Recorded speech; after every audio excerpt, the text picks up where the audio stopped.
L'histoire commence par le retour de John Henry Clayton dans sa ville natale de Fowler, dans le Wyoming, après de nombreuses années. Il arrive dans la maison de son enfance et retrouve avec tension son père sévère, le révérend William Clayton, qui l'informe de la mort de sa mère. Le révérend exprime sa déception à l'égard de John, qui a abandonné sa famille et est devenu un tireur. Remarquant que John n'est pas armé, il l'interroge et John lui répond qu'il a laissé cette vie derrière lui. Plus tard, John se rend sur la tombe de sa mère. Quelque temps plus tard, John et son père se rendent en ville pour se ravitailler.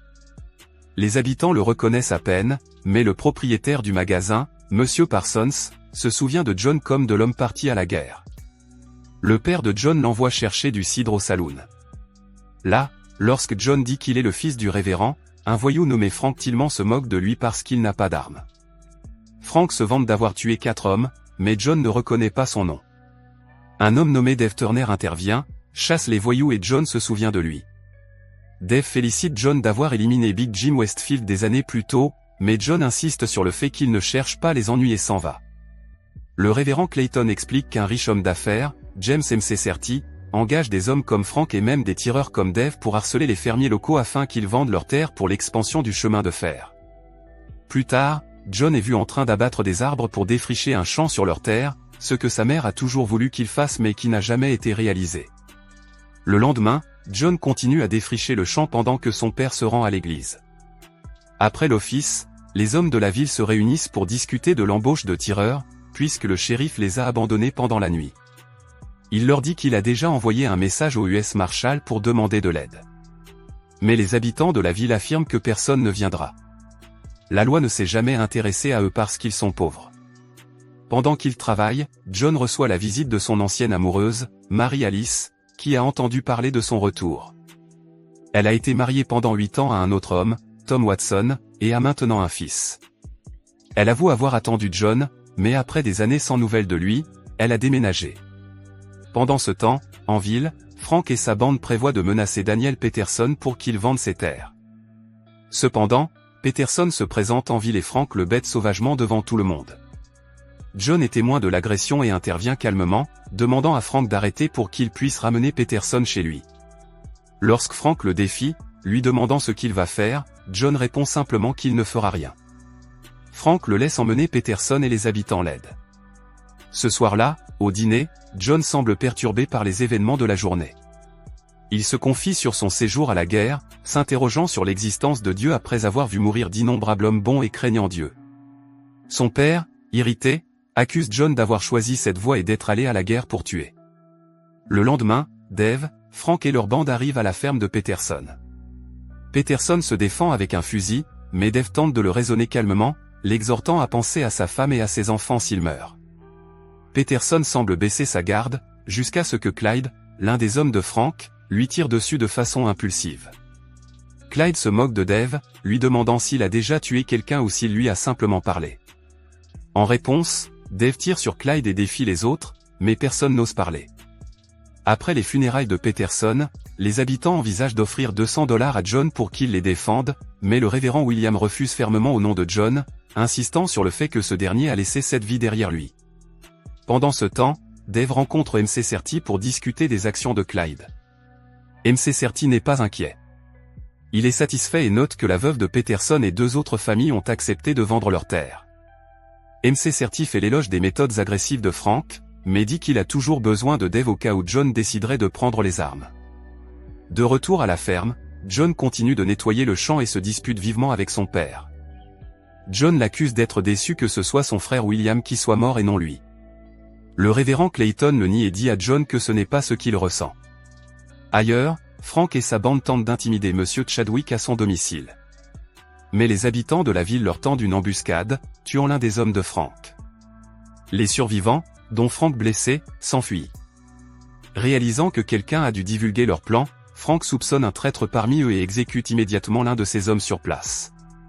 John rend visite à Mary Alice chez elle et ils se remémorent leur passé. Avant qu'ils ne partent à la guerre, elle lui avait donné un ruban rouge tiré de ses cheveux, lui demandant de le lui rendre s'il avait encore des sentiments pour elle. John lui dit qu'elle a eu raison d'épouser Tom et part discrètement. À leur insu, Tom est témoin de ce moment. Ce soir-là, avant d'aller se coucher, Tom interroge Marie-Alice sur ses sentiments pour John. Elle le rassure en lui disant qu'il est son mari et qu'il n'a aucun regret. Plus tard, il est révélé que John garde toujours le ruban rouge caché. Le lendemain, Frank tue Chadwick. Peu après, la veuve de Chadwick vend le terrain à MC Certi, mais lui dit amèrement que lorsque quelqu'un le tuera, elle sera là pour cracher sur sa tombe.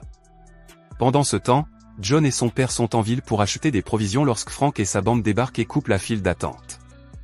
Frank renverse sa boisson sur le sol et sur sa propre botte, puis humilie John en le forçant à nettoyer. John s'exécute, mais lorsqu'il tente de partir, la bande lui tend une embuscade et le bête brutalement à l'extérieur. Il retient son père, qui implore l'aide de la foule, mais personne n'intervient. Marie-Alice tente d'intervenir, mais Tom la retient. Elle insiste sur le fait que John est son ami et se précipite pour l'aider une fois que le passage à tabac est terminé. Elle et le révérend aident John à rentrer chez lui. Au saloon, MC Certi saisit l'occasion et convainc Tom de vendre ses terres et d'éloigner sa famille de Fowler et de John. Tom accepte. Le lendemain, Dave rend visite à John chez lui. Il l'exhorte à ne pas se venger, disant qu'ils ne se sont peut-être jamais rencontrés auparavant, mais qu'il considère John comme un ami, puisqu'ils ont tous deux servi pendant la guerre. John lui assure calmement qu'il n'a pas l'intention de créer des problèmes. Quelques jours plus tard, John se rend à l'église, ce qui fait pleurer son père de joie. Après l'office, Marie-Alice l'accueille chaleureusement, mais Tom intervient, bouscule John et lui demande d'admettre qu'il n'aime pas Marie-Alice. John reste silencieux et s'éloigne. Réalisant qu'il a mal évalué la situation, John n'essayait pas de voler Marie-Alice, Tom décide d'annuler la vente de ses terres. Il va voir MC Certi et lui dit qu'il a changé d'avis. MC Certi lui rappelle avec colère qu'ils avaient conclu un accord et l'avertit qu'il y aura des conséquences. Plus tard, John prie seul à l'église et son père le rejoint. John avoue qu'après la guerre, il a dérivé de ville en ville, pour finalement atterrir dans une petite ville appelée Norton, au Kansas. Là, dans un saloon, deux hommes ont provoqué une bagarre. John réagit et les tue tous les deux, mais l'une de ses balles s'égare et touche un garçon à travers une vitrine, le tuant sur le coup. Le garçon avait à peu près le même âge que William, le défunt frère de John. John s'effondre, s'accusant d'être responsable de la mort du garçon.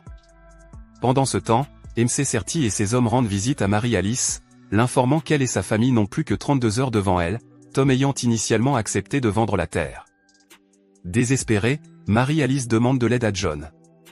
Mais John lui conseille vivement d'accepter l'offre de MC Certi et de quitter la ville pour sauver la vie de Tom. Ce soir-là, le révérend William se rend personnellement chez MC Certi pour plaider en faveur du salut des Watson. MC Certi refuse froidement. Alors que le révérend s'en va, Frank et sa bande lui tendent une embuscade dans une ruelle et le poignardent. Heureusement, les habitants de la ville le trouvent et l'emmènent d'urgence chez le médecin. MC Certi réprimande Frank pour avoir agi sans ordre. Le lendemain matin, John est au chevet de son père qui sort du coma. Le révérend Clayton supplie son fils de ne pas chercher à se venger, craignant qu'il ne soit tué. Mais John insiste calmement sur le fait que tout cela ne s'arrêtera pas tant que quelqu'un n'y mettra pas fin, et que c'est le seul moyen qu'ils connaissent. John récupère l'arme qu'il avait cachée et s'arrête au magasin pour chercher une autre arme. Monsieur Parsons lui prête un revolver le mat, une arme à feu rare dotée de 9 cartouches et d'un canon de fusil de chasse de calibre 10 intégré. Armé et déterminé, John se rend au saloon MC Certi sous le regard silencieux des habitants de la ville.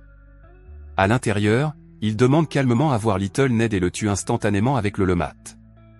L'arme au poing, John prévient les jeunes gens qui se trouvent à l'intérieur que ceux qui ne veulent pas mourir doivent partir immédiatement.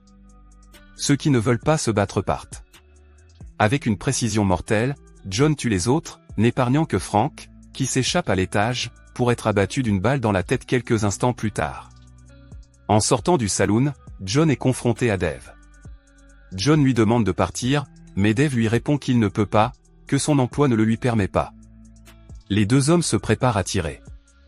John admet que le lemat est lourd et qu'il est désavantagé.